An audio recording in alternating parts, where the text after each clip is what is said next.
নাহিদ ইসলাম যেটি বলেছেন, জাতীয় নাগরিক পার্টির আহ্বায়ক, বিএনপির গ্রিন সিগন্যাল ছাড়া আওয়ামী লীগের কার্যালয় খোলার সাহস পেত না এবং এই নির্বাচনের পরে 11টি জেলায় তাদের কার্যালয় খোলা হয়েছে, এমনটি তথ্য আমাদের কাছে আসছে। আমাদের গ্রিন সিগন্যাল লাগবে কি জন্য? বিএনপি গ্রিন সিগন্যাল লাগবে কি জন্য? এটা এটা সে তার অনুমান থেকে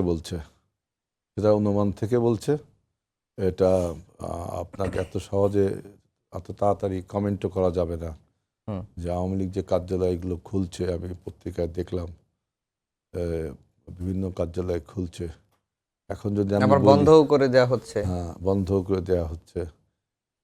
আমাদের যদি আমাদের গ্রিন সিগন্যাল, এটা নাহিদারকে আমাদেরকে কোনোভাবে একটা বক্তব্য দিলে সেইটাকে নিয়ে একটা পলিটিক্স করা, তা প্রভোকেটিভস, এগুলো কাইন্ড অফ প্রভোকেটিভস। তবে এইসব প্রভোকেটিভসে আমি নাক গলাতে চাচ্ছি না।